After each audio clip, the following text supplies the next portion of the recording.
पर्पर धारिणी भगवती सिंहासनी चंडिके वीणा नारद धरम त्रिशूलं महेशं पद्माधरम अंबिकां गदा भीम धनु चर घुवर करम अर्णं च लक्ष्मी करे एते त्वं शुभवांछितं शुभकरम पूर्वमस्तु ते मंगलम। जय जगन्नाथ। ज्योतिर्विद चंद्रशेखर नायक मोर चैनल ज्योतिषर जातक को आपण मानंको मोर अंतरर गभीरतम प्रदेशरु स्वागत जनाउछि। बंधुगण, आमे जो नक्षत्र सीरीज आरंभ करथिले आज होछि तार शेष नक्षत्रटी। नक्षत्र चक्र भितरे शेष नक्षत्रटी होउछंती रेवती नक्षत्र। देखंतु बंधुगण, आपणक कुंडली रे जदि एमती लेखा हेछि 27/12 ताहले जानिबे जे आपणकर होछि रेवती नक्षत्र मीन राशि। ताहले देखिबा से रेवती नक्षत्र मीन राशि विषय रे आमे किछि जानिबा। देखंतु बंधुगण, जो माने रेवती नक्षत्र मीन राशि रे जन्म ग्रहण करिसंती तांकर दशा स्वामी होउछंती बुध। बुध महादशा से माने जन्म होइथांती। आउ देवता होउछंती तांकर विष्णु। देखिबा को भलिया आकृति केमिति ढोल वाद्य यंत्र ढोल भलिया पहरुथिबा माछ भलिया। आउ आधिपत्य होउची गोड़र आंगुली रे। रेवती नक्षत्र गोड़र आंगुली रे थांती। आउ चरण चारिटी जांक चरण मीन राशि रे जाए। तेणु तांकर राशि मालिक होउछंती देवगुरु बृहस्पति। ताल बंधुगण, मु जेतेबेले गंडमूल नक्षत्र आपण मानकु पढैथली से गंडमूल नक्षत्र रे रेवती नक्षत्रटी भी जाउछि। मने रखंतु बंधुगण, प्रथम दुईटी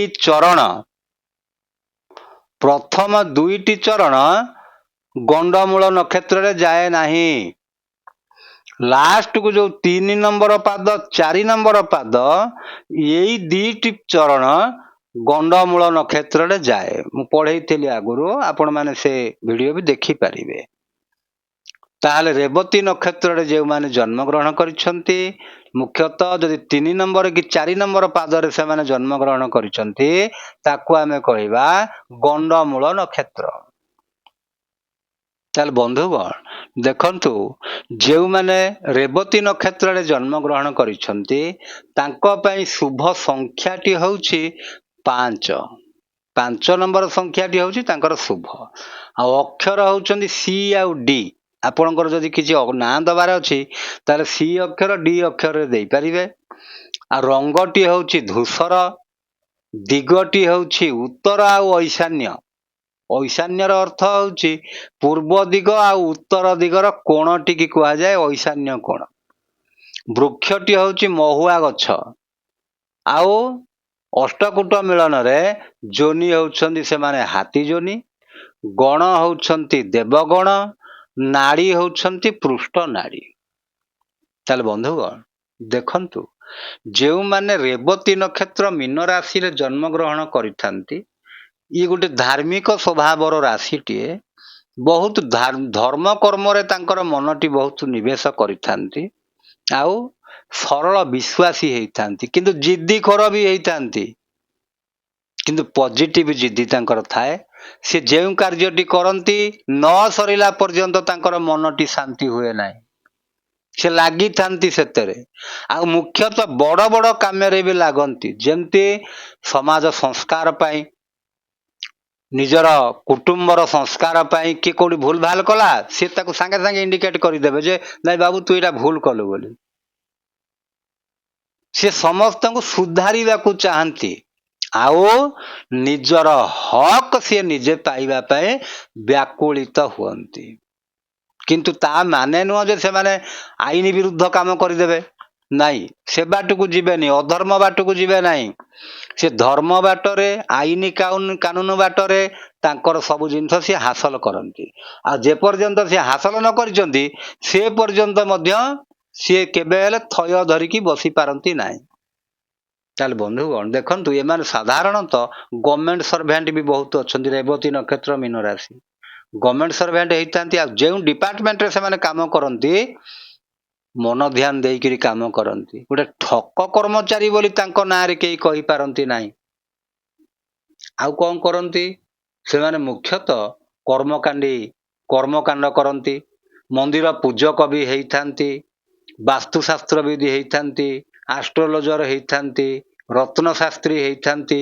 ଆଉ ଯେହେତୁ ଇଏ ସେବା ମନୋବୃତ୍ତିର ଲୋକ ଗୁଡ଼ିଏ ହେଇଥାନ୍ତି, ଏମାନେ ଅନାଥାଶ୍ରମ, ଜରାଶ୍ରମ, ବୃଦ୍ଧାଶ୍ରମ ଏଇଭଳି ମଧ୍ୟ ଖୋଲିବା ପାଇଁ ସେମାନଙ୍କର ବହୁତ ଇଚ୍ଛା ଥାଏ।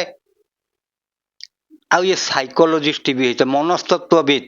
ଇଏ ଲୋକର ମନକୁ ପଢ଼ିଦେବା ବ୍ୟକ୍ତି ଜଣେ। ଆଉ ସୁନ୍ଦର ଆକ୍ଟିଂ ମଧ୍ୟ କରିପାରନ୍ତି। ଆଉ ଯଦି ପଲିଟିସିଆନ ହୁଅନ୍ତି, ରାଜନୀତିଜ୍ଞ ହୁଅନ୍ତି, ତାହେଲେ ସେ ଭଲ ରାଜନୀତି ବି କରିପାରନ୍ତି। କାହିଁକିନା ଲୋକମାନେ ତାଙ୍କ ଉପରେ ବିଶ୍ୱାସ କରନ୍ତି। ତାଙ୍କର ସେଇଭଳିଆ ଗୁଣ ଥିବା ହେତୁ ଲୋକମାନେ ତାଙ୍କୁ ନେତା ଭାବରେ ଦେଖିବାକୁ ଚାହାନ୍ତି। ଆଉ ଏମାନେ ଟାଇପିଷ୍ଟ, ଷ୍ଟେନୋଗ୍ରାଫର, ପେଣ୍ଟର ଆଉ ଫିଜିକାଲ ଲାଇନରେ ବି ଏମାନେ ଚାକିରି କରନ୍ତି। ଯେମିତି ମିଲିଟାରୀ, ପୋଲିସ, ହୋମଗାର୍ଡ ଏଇ ପ୍ରକାର ଡିପାର୍ଟମେଣ୍ଟରେ ସେ ବି ଚାକିରି କରିପାରନ୍ତି। ଆଉ ଇଏ ନୃତ୍ୟ, ଗୀତ କ୍ଷେତ୍ର ଆଉ ନାଚ କ୍ଷେତ୍ରରେ ଏମାନେ ବହୁତ ପ୍ରବୀଣ ହେଇଥାନ୍ତି। ମୀନ ରାଶିର ଲୋକ ଏମାନେ ଯଦି ନୃତ୍ୟ ଶିଖନ୍ତି ତାଙ୍କ ଦ୍ୱାରା ବଢିଆ ନୃତ୍ୟ ହବ। ଆଚ୍ଛା, ତାପରେ ଦେଖନ୍ତୁ ବନ୍ଧୁଗଣ, ଏମାନେ ଯଦି ପୋଲିସ ଅଫିସର ହୁଅନ୍ତି, ସଚୋଟ ପୋଲିସ ଅଫିସରଟେ ହୁଅନ୍ତି, ଲୋକଙ୍କୁ ନ୍ୟାୟ ଦେଲା ଭଳିଆ ପୋଲିସ ଅଫିସରଟେ ହୁଅନ୍ତି। ଆଉ ଏମାନେ ଏୟାର ଲାଇନରେ ବି କାମ କରିବା ପାଇଁ ଭଲ ପାଆନ୍ତି। ଆଉ ମୁଖ୍ୟତଃ ମେରାଇନ ଇଞ୍ଜିନିୟର ଏମାନେ ହୁଅନ୍ତି। ଆଉ ସାମୁଦ୍ରିକ ଯେତେ ପ୍ରକାର ଜିନିଷ ଅଛି ସିଏ ସେଥିରେ କାମ କରିବା ପାଇଁ ଭଲ ପାଆନ୍ତି। ଆଉ ମୁଖ୍ୟତଃ ଯଦି ମାନେ ବ୍ୟବସାୟ କରିବା ପାଇଁ କିଛି ଚାହୁଁଛନ୍ତି କିଛି, ତାହେଲେ ଏମାନେ ଆଙ୍କ ଦ୍ୱାରା ମାଛ ଚାଷଟି ଭାରି ବଢିଆ ହୁଏ। ମାଛ, କୁକୁଡ଼ା ପାଳନ, ତାପରେ ଗୋରୁ ଗାଈ ପାଳନ, ଯେତେ ପ୍ରକାର ପଶୁ ପକ୍ଷୀ ପାଳନ କରିହବ ସିଏ ସେଟାକୁ ଭଲ ଭାବରେ କରିପାରନ୍ତି। ଚାଷ କାର୍ଯ୍ୟ ବି ଭଲ ଭାବରେ କରିପାରନ୍ତି। ତେଣୁ ଏଇ ପ୍ରକାର ବ୍ୟକ୍ତି ବିଶେଷ ମାନେ ବହୁତ ଉଚ୍ଚାଭିଳାଷୀ ହେଇଥାନ୍ତି। ଆଉ ଇଏ ଚାହାନ୍ତି କଣ? ସମାଜ ପାଇଁ କିଛି ଗୋଟିଏ କାମ କରିବା ପାଇଁ ତାଙ୍କର ଉଦ୍ଦେଶ୍ୟଟି ସେଠି ଥାଏ। ସେ ସବୁବେଳେ ଚାହାନ୍ତି ଯେ ଲୋକ ମତେ ଚିହ୍ନନ୍ତୁ, ଜାଣନ୍ତୁ, ଭଲ କୁହନ୍ତୁ। ସେ ସେଇଟା ତାଙ୍କର ଥାଏ। କାହିଁକି? ସେ ହଉଛନ୍ତି ଗୁରୁ କ୍ଷେତ୍ରୀର ଲୋକ। ତା ଅର୍ଥ ସେ ଦେବଗୁରୁ ବୃହସ୍ପତିଙ୍କ ରାଶିରେ ହିଁ ଜନ୍ମଗ୍ରହଣ କରିଛନ୍ତି।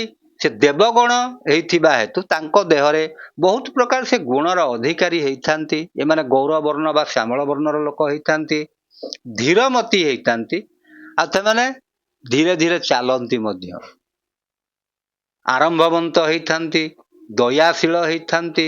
ଆଉ ଭାଗ୍ୟ ତାଙ୍କୁ ସାଥ ଦିଏ। କିନ୍ତୁ ଏତିକି, ସେମାନେ ପ୍ରଶଂସା ପ୍ରିୟ ଲୋକ ନୁହନ୍ତି।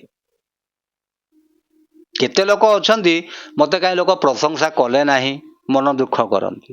ନାଇଁ, ସିଏ ପ୍ରଶଂସା ପାଇବା ପାଇଁ ଯୋଗ୍ୟ।